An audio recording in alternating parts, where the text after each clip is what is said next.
Hello and welcome to my 7th Blitz3D tutorial.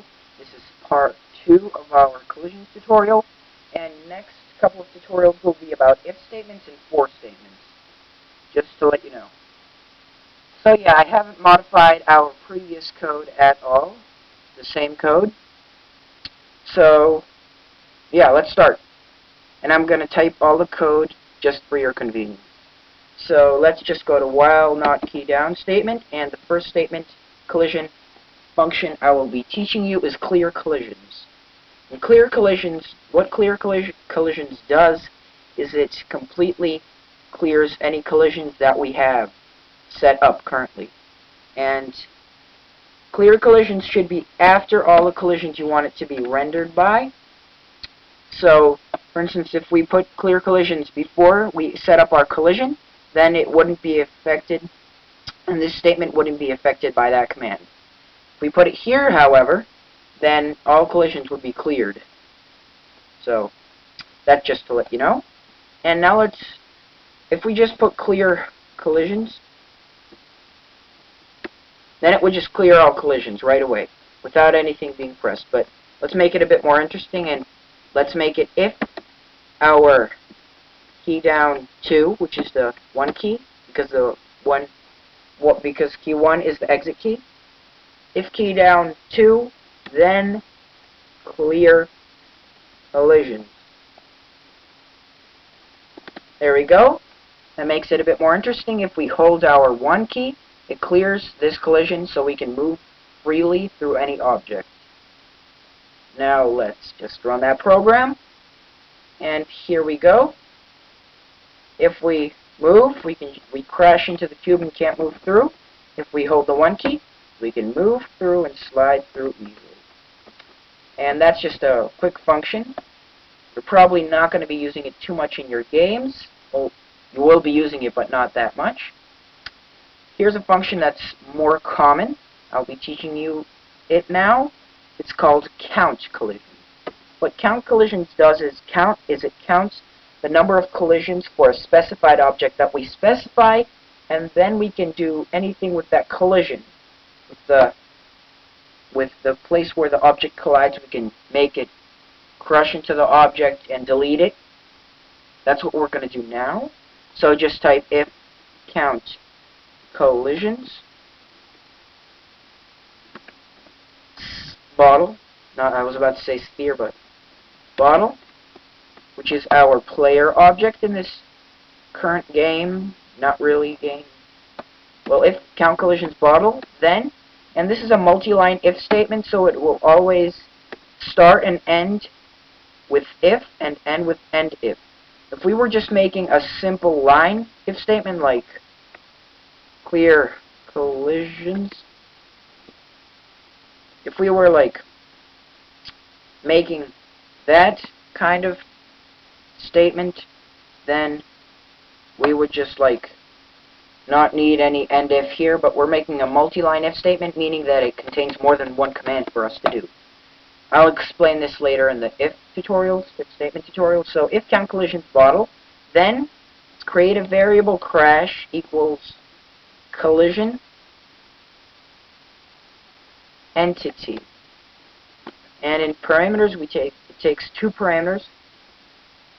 And I'll explain these right now, and just type crash equals collision entity in brackets bottle comma 1, and then write hide entity crash. Now what this says, it says if CountCollisions bottle, if a collision is triggered with the bottle, then create this variable crash.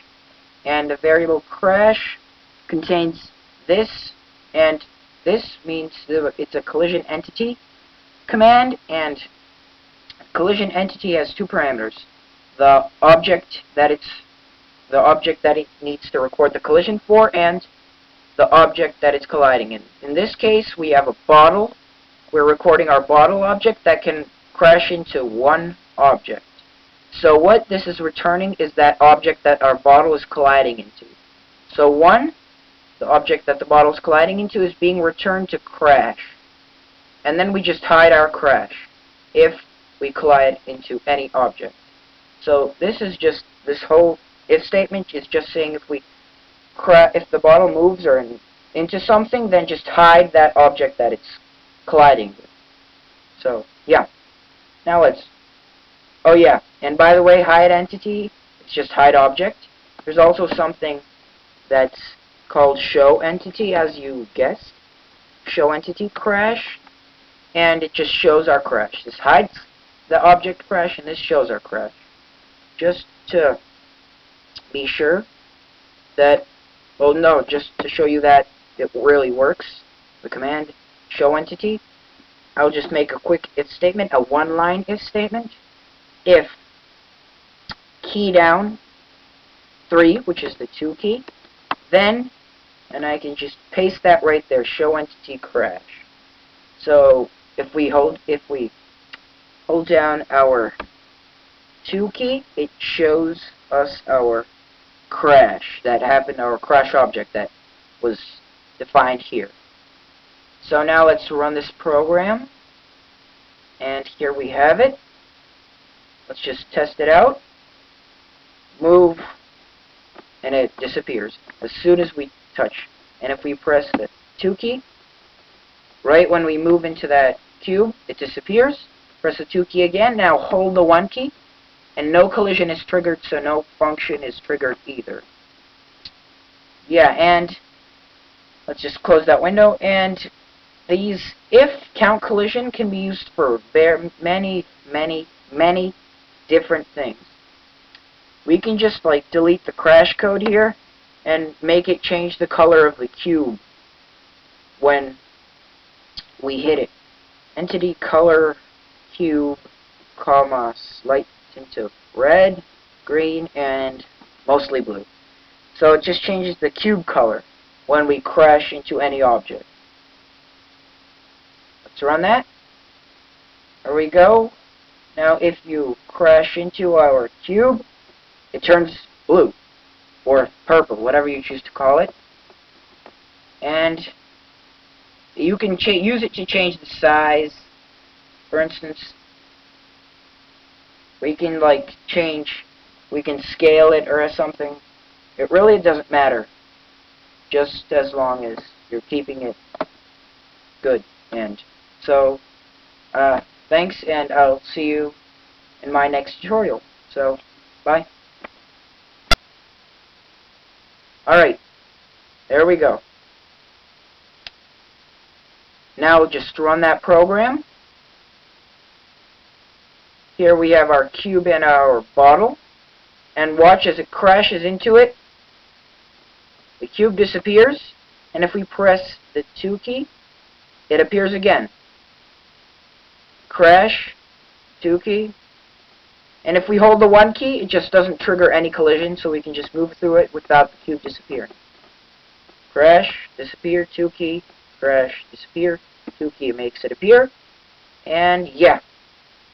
This can also be triggered. There are lots of different triggers here. You can make numerous amount of triggers with if count with collision statements. Let's just say then, instead of making it just hide the bottle, let's make it color the bottle a different color. EntityColor bottle, comma, now let's just type the RGB value.